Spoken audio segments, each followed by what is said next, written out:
अमरीकी सदर Donald Trump का ईरान जंग जारी रखने का ऐलान। अगले 2 से 3 हफ्तों में ईरान पर सख्त हमलों का फैसला। अमरीकी कौम से खिताब में सदर ट्रंप का कहना था, ईरान को पत्थर के ज़माने में पहुंचा देंगे, ईरान की तेल तनसीबात को निशाना बना सकते हैं। ईरान जंग का मुश्किल मरहला मुकम्मल और बुनियादी मकासद हासिल करने के लिए ईरान के एटम बम बनाने की सलाहियत खत्म कर दी। ट्रंप का कहना था कि ईरान के साथ जंग मुकम्मल करने के करीब है। मुसल्लह फौज ने जंग में फैसला कुन कामयाबी हासिल की। ईरानी नेवी, फजाइया और ईरान के कई लीडर खत्म हो चुके हैं। अमेरिका को अपने हरमज या मशरिक वस्ता के तेल की जरूरत नहीं। हम मशरिक वस्ता से आज़ाद हैं।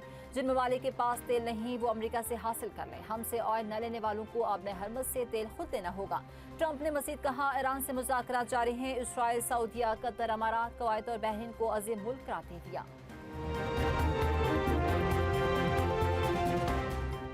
ईरान की अमेरिका के साथ बराह रास्त मुज़ाकरात की तरतीब। तर्जुमान ईरानी वज़ारत ख़ारिजा का कहना है, पाकिस्तान समेत दीगर साल्सों के जरिए पैगामात मौसूल हुए। मंगल को भी सफारती कोशिशें जारी रही। बरतानवी खबर रसाई एजेंसी का मोतबर ईरानी ज़राए से दावा। खबर एजेंसी के मुताबिक साल्सों ने सफारतकारी जारी रखने पर गुफ्तगू की।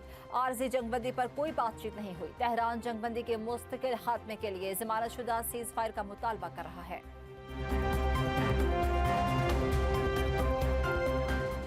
ट्रंप का जंग जारी रखने का ऐलान। आलमी मार्केट में खाम तेल के निर्ख आसमान पर पहुंच गए। अमरीकी खाम तेल WTI की कीमत 4 बरस की बुलंद तरीन सतह पर।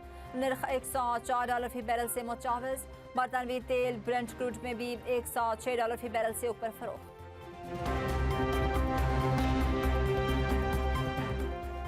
अमेरिका ईरान जंग जारी रहने की खबर से पाकिस्तान स्टॉक मार्केट भी मंदी की जद में। 100 इंडेक्स में 3500 पॉइंट से जायद की कमी। स्टॉक मार्केट 4 नफसियाती हदें गंवा बैठी। बाजार हिस्सा 1,51,000 पॉइंट से ऊपर ट्रेड।